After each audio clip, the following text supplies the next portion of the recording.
अगर किसी डायरेक्टर को सबसे बड़ा बोला जाता है तो वो है एस.एस. राजामौली और प्रशांत नील, क्योंकि ये जैसे भी फिल्में बनाते हैं वो एज इट इज एक फ्लोर पर जाती है। मतलब अगर एक्शन फिल्में बना रहे हैं तो ज्यादा उस पिक्चर में एक्शन ही होगा। अब देखो भाई, आजकल सिर्फ एक्शन मास मसाला वाली फिल्में ही बेटर परफॉर्म कर रही हैं, क्योंकि उसके अलावा जितनी भी फिल्में देख लो, सेल्फी, तेजस, गणपत, सारी की सारी फिल्में फ्लॉप हो जा रही हैं। अब देखो भाई, ऐसे में एस.एस. राजामौली के मुंह से एक सेंटेंस निकलता है। इनका कहना है कि हम एक सीन वैसा नहीं बना सकते जैसा राजकुमार हिरानी बना सकते हैं। अब देखो भाई, ये कितना बड़ा डायरेक्टर अगर ये बात बोल रहा है तो कितना सही होगा, क्योंकि राजामौली छोटे डायरेक्टर नहीं, बहुत बड़े डायरेक्टर हैं, जिन्होंने 2022 में RRR बनाए, 2015 से 2017 में बाहुबली को बनाया, 2012 में ईगा जैसी पिक्चर बनाई, और इसीलिए इनकी बातें झूठी नहीं हो सकती। अब देखो भाई, राजकुमार हिरानी 5 साल में एक पिक्चर लाते हैं, जिससे बॉलीवुड का हर एक स्टार इनके साथ काम करने के लिए तरस जाता है, और ये जिनके साथ काम करते हैं उस स्टार का करियर एकदम से पीक पर चला जाता है। जैसे शाहरुख खान तरसते थे कि काश हिरानी के साथ एक पिक्चर मिल जाए। दुनिया का ट्रेंड जो भी हो, राजकुमार हिरानी को घंटा फर्क नहीं पड़ता। कॉमेडी और इमोशन का बादशाह कहते हैं, क्योंकि इनकी पिक्चर में सारी की सारी चीजें बैलेंस होती हैं। ये इंडिया का बेस्ट डायरेक्टर है, ये राजामौली भी कहते हैं। और इन्हीं सब चीजों को देखते हुए आज हम बात करने वाले हैं फिल्में बनाने वाले डायरेक्टर्स के बादशाह राजकुमार हिरानी अपनी हर पिक्चर से जीत कैसे जाते हैं और क्यों इनको हिट मशीन कहा जाता है। I can't even make one scene like what Raju Hirani does. I have strong emotions and I hit hard.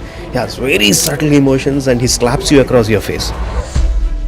अब देखो भाई, राजकुमार हिरानी का सफर नागपुर से शुरू हुआ था। मतलब ये आसमान से गिरे थे, मतलब पैदा हुए थे। सबसे पहले तो इन्होंने एडिटिंग करनी सोची, पर बाद में ये फिल्में बनाने लगे। I mean transition to director, जहां इन्होंने अपनी पहली पिक्चर 2003 में डायरेक्ट की, जो थी भाई मुन्ना भाई MBBS। इसमें संजय दत्त, अरशद वारसी और बोमन ईरानी मेन लीड में थे। जहाँ ये पिक्चर एक अनोखी दास्तान थी, जो सिर्फ इंटरटेनमेंट नहीं बल्कि सोशली रेलेवेंट मैसेज को भी साथ लेकर आई थी। इस पिक्चर से राजकुमार हिरानी का करियर यहाँ से वहाँ पहुंच गया। अब देखो भाई, राजकुमार हिरानी के फिल्म मेकिंग का एक खास पहलू है इनका अप्रोच, जहां ये स्टोरी टेलिंग में माहिर हैं, जिसमें ये हमेशा कुछ नए सब्जेक्ट को एक्सप्लोर करते हैं। अब देखो भाई, इनकी पिक्चर में कुछ खास होता है, चाहे वो सोशली रिलेवेंट मैसेज हो या फिर एक यूनिक अप्रोच, और ये जो नया और हटके है वो हमेशा ऑडियंस को अपनी तरफ अट्रैक्ट करता है, क्योंकि हिरानी एक ऐसे डायरेक्टर हैं जो अपने ऑडियंस को समझते हैं, और इसीलिए इनकी फिल्में काफी डाइवर्स होती हैं। लेकिन ये हमेशा ध्यान रखते हैं कि इनकी कहानी और कैरेक्टर हर एक तरीके से जुड़ी हो, और भाई यही वजह है कि इनकी पिक्चर आम जनता से लेकर क्रिटिक्स तक सबको पसंद आती है। राजकुमार हिरानी हमेशा प्रॉब्लम्स को फेस करते हैं, क्योंकि वो अपने फिल्मों में इंटरटेनमेंट और सामाजिक संदेश को बैलेंस करते हैं। इनकी फिल्मों में कॉमेडी का तड़का हमेशा होता है, लेकिन ये कभी भी अपने सोशल मैसेज को कॉम्प्रोमाइज नहीं करते, और भाई ये बैलेंस बनाना इनकी जीत का सबसे बड़ा हिस्सा है। अब देखो भाई, राजकुमार हिरानी का एक खास पहलू है इनका यूनिवर्सल थीम्स को अपने फिल्मों में शामिल करने का, क्योंकि ये चीज किसी के भी लाइफ में एक साथ आती है, और हिरानी इसको बहुत सही इनकॉर्पोरेट करते हैं। अब देखो, जैसे हर पिक्चर सामाजिक मुद्दों को दर्शाती है, जैसे मुन्ना भाई MBBS में मेडिकल करप्शन, 3 इडियट में एजुकेशन सिस्टम की प्रॉब्लम, और इसके साथ ही PK में रिलीजियस प्रॉब्लम जैसी चीजों को अप्रोच किया है। देखो भाई, राजकुमार हिरानी की एक खास बात है कि इन्होंने हमेशा ह्यूमर और दिलचस्पी को एक साथ मिलाया है, जो हमेशा हंसी और दिल को छू जाने वाले आंसू को दिखाती है, जिससे एक समय में हंसने और दूसरे समय में सोचने पर मजबूर करती है। इनके फिल्मों में ऐसे कैरेक्टर्स होते हैं जो हमारे डेली लाइफ से रिलेट करते हैं, और राजकुमार हिरानी ने एक ऐसा संसार तैयार किया है जिससे इनकी ऑडियंस अपने आप को उसके कैरेक्टर में देख पाती है, जिससे ऑडियंस भाई इससे कनेक्ट रहती है। हिरानी की पिक्चर हमेशा टाइमलेस स्टोरी को छू लेती है। उनकी कहानियां ही ऐसी होती हैं जो जमाने के बदलने पर भी अपना महत्व नहीं खोता, जैसे लगे रहो मुन्ना भाई में गांधीगिरी को नए जमाने में भी पॉपुलर किया, और इस तरह इनकी पिक्चर समय के साथ भी मिलती है।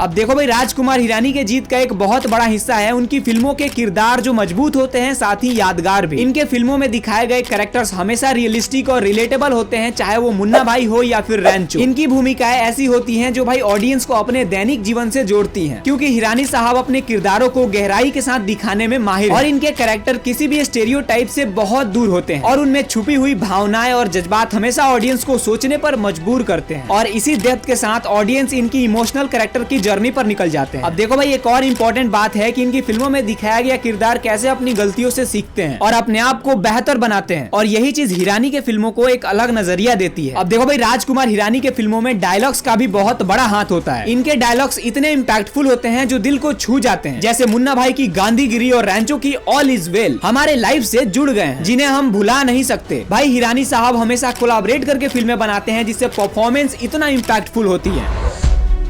अब देखो भाई, किसी भी पिक्चर को बनाने के लिए जरूरी होता है डिटेलिंग। राजकुमार हिरानी के पिक्चर में हर एक फ्रेम, हर एक डायलॉग, हर एक चीज ऐसा लगता है कि सब कुछ तैयार किया गया है बहुत ही ज्यादा डिटेलिंग के साथ। और इनके जीतने का राज डिटेल ओरिएंटेड अप्रोच में ही छुपा है। हिरानी साहब का सेट डिजाइन और सिनेमेटोग्राफी पर ही ज्यादा ध्यान होता है। इनके पिक्चर में देखा गया है कि हर एक फ्रेम कितना मधुर होता है। हर सेट, हर प्रॉप, सब कुछ कंट्रीब्यूट करता है स्टोरी और कैरेक्टर को रियल बनाने में। अब देखो भाई, राजकुमार हिरानी के पिक्चर में ये नोटिस करा गया है कि कैरेक्टर का वस्त्र उनके पर्सनालिटी और स्टोरी लाइन के मुताबिक कास्ट होता है, जहाँ सिंबोलिज्म और ईस्टर एग का एक खास जगह है। और पिक्चर में छिपी हुई छोटी से छोटी बातें और उनका प्रॉप, इनमें अपना एक अलग मतलब छिपा होता है। और इन चीजों को नोटिस करना ऑडियंस को अलग लेवल का एंगेजमेंट प्रोवाइड करता है।